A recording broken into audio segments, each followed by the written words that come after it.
хүлээн зөвшөөрөх бол шүүхтэр шийднэ гэсэн хуультай байхгүй. Энэ хуулийг одоо би тайлбарлаж хэлсэн ажил тайлбарыг зохион байгуулж байгаа хүмүүст би сануулах үүрэгтэй шүү дээ. Тэгсэн чинь одоо багш нарыгаа зан хийлдэ гэж одоо лодоо самбуу гүшүүнээс давхуулаад мэдсээрөөж мушгаад одоо саяны нэг хэд оны улс төрийн эдрийн дунд яалаа шүү дээ. Тийм учраас багш нарыг зан хийлэх ахмадуудыгаа үлдэх байх. За ахмадын дотор яагаад 8% юм бэ гэж. 8% гэдэг тоо ханаас гарсан юм гэж. Энэ ихтгэл зүйн хүрээнд гэр бүл хөдөлмөр нийгмийн хамгааллын яамнаас инфляцтай нь уялдуулж тэтгэврийг нэмэх одоо тооцоол байдаг. Энэ маань 25 оны төсвийн хүрээний мэдээлэлээр 9.5% инфляцтай байна гэж хүрээний одоо таамаглал шүү дээ. Гэтэл гүйцэтгэл нь 8% та байсан учраас инфляцтай нь уялдуулж 26 оны 1 сарын 1-ээс ахмадуудын тэтгэврийг 8% нэмэх хуультай байхгүй хуультай. За тэгээ 8% нэмэх маань 490 орчим үгүй засаг огцорсон ч гэсэн ажлаа үргэлжлүүлнэ. Бас нэг зүйлийг хэлье. Засаг огцрохтой холбоотой бүх сайд нарыг ямар нэгэн байдлаар харлууллаа. За энэ дээр нэг сэтгэл эмзэглэмээр зүйл маань над руу чиглэсэн зүйлүүд байлаа. Одоо чи хасгаа болоо чи казака гэдэг яс үнсээр нь ялгуурлан адуурхаад за мэдээж сошиалд би хэрэглэхгүй. Намайг юу ч хийж болно.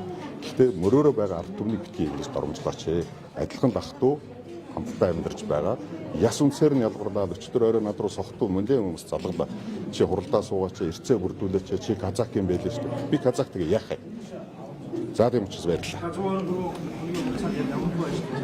Гэхдээ амжуулж байгаа шүү дээ. Манай яам дээр явж байгаа 8 хууль байна. Гэр бүлийн хүчирхээлтэй холбоотой, гэр бүлийн тухай хууль, хөгжлийн бэрхшээлтэй иргэдийн тухай маш олон хуулиуд байна шүү. Бид нар бүгдийг нь боловсруулаад бэлэн болгоцсон байж байгаа. Одоо өргөн барих асуудал.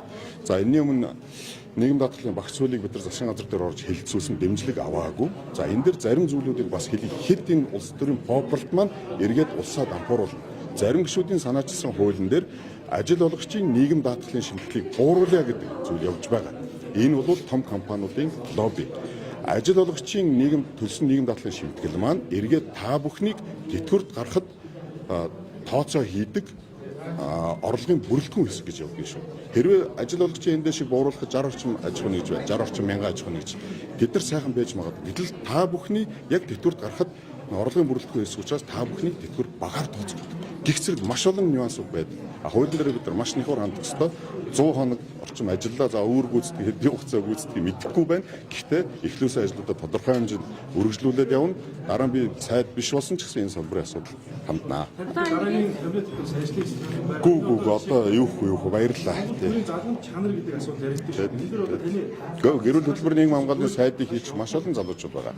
Хийцгэнүүс одоо ингээл сайдын санал суудал зууралдаад байгаа юм шиг ирүү шиг л бай. Надад санал тавьсан ч би сайд баярлалаа. Улсын хурлын гишүүн. Одоо төсвөө эргүүлэн татахгүй бол ажиллагааг зарлана гэж хэлж байгаа. Өнөөдөр өдөөс хойш яг энэ улс төржилтийн үед тийм бид нар төсвөө эргүүлэн татаж батлах хугацаа байхгүй. Энэ араа улсын хурл 11 сарын 15-ны дотор улсын төсвийг батлах ёстой. Аймаг маань 12 сарын 5-нд батлах ёстой. Дагаад сумдууд батлах. Он гарлаа. Өвлжилт хүндрэлээ.